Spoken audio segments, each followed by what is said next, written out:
Hello friends, good morning. బాగున్నారా? మేమైతే బాగున్నామండి. చూడండి, మరొక వీడియోతో అయితే మేము ముందుకు వచ్చానండి. ఇంక ఈరోజు అయితే మార్నింగే ఇక లంచ్ బాక్స్ ప్యాక్ చేయాలి కదండి. ఇంకా మార్నింగే లేచి ఇక చూడండి వంట అయితే స్టార్ట్ చేశానండి.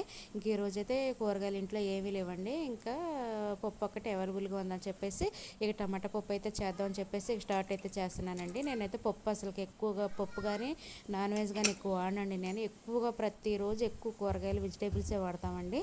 ఇంక ఈరోజు కూరగాయలు ఏమి లేవని పప్పు అయితే చేస్తున్నాను. పప్పు అయితే అవైలబుల్గా ఉన్నదా ఇంకా సండే కదా వెజిటేబుల్ నాన్ వెజ్ అని చెప్పేసి ఇంకా పప్పు అయితే చేస్తున్నానండి. నేను ఎక్కువగా కర్రీస్ వెజిటేబుల్స్ చేస్తాను కదా. నాన్ వెజ్ పప్పు అనేది ఎక్కువగా చేయను. నాన్ వెజ్ వచ్చేసి వారానికి ఒకసారేనండి. పప్పు అయితే ఒక 20 రోజులకి నెలకు ఒకసారి అయితే చేస్తాను. ఎక్కువ పప్పు కూడా మేము వాడమండి. ఇంకా చూడండి, ఈ రోజు వచ్చేసి నేను పప్పు అయితే చేద్దామని చెప్పేసి ఇక స్టార్ట్ చేశాను.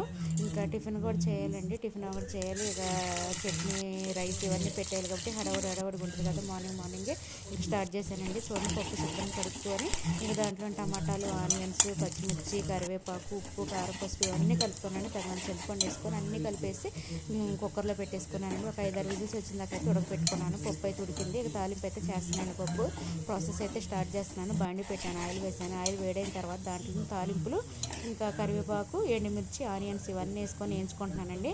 చూడండి, తాలింపు వేగుతుంటే మంచి స్మెల్ అయితే వస్తుందండి. కమ్మట వాసన వస్తుంది. ఇంకా చూడండి, ఇలా గోల్డ్ కలర్లోనైతే వేయించుకోవాలండి. ఇలా వేగితేనే పప్పు టేస్ట్ ఉంటుందండి. తాలింపు ఇలా వేగితేనే తింటుంటే మంచిగా టేస్ట్ అనిపించిందండి. ఆనియన్ ముక్కలు తరుగుతుంటే చూడండి, అలాగా గోల్డ్ కలర్లో వేయించుకొని పప్పులు అనేది కలుపుకుంటున్నానండి. తాలింపు మంచి స్మెల్ అయితే వస్తుందండి. కలర్ఫుల్గా ఎమ్మీగా ఉందండి తాలింపు అయితే.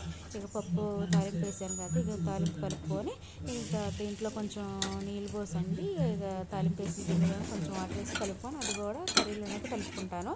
కలుపుకొని ఒక 5 నిమిషాలు 10 నిమిషాలు సిమ్లో పెట్టి పప్పు అయితే ఇంకొంచెం మరిగిస్తానండి. అప్పుడైతే ఇంకా పప్పు మంచిగా టేస్ట్ ఉంటుందండి. ఇంకా చూడండి, ఇక నీళ్ళు అయితే పోస్తున్నాను కదా. ఇంకొక 5 నిమిషాలు అయితే ఇక సిమ్లో పెట్టి పప్పు అయితే ఇంకా ఇక మగ్గించుకుంటానండి. ఇంకా చూడండి, మంచి కలర్ఫుల్గా ఎమ్మీగా ఉందండి. మా పప్పు అయితే రెడీ అయిపోయిందండి. మా లంచ్ బాక్స్కి వచ్చేసి ఇదేనండి.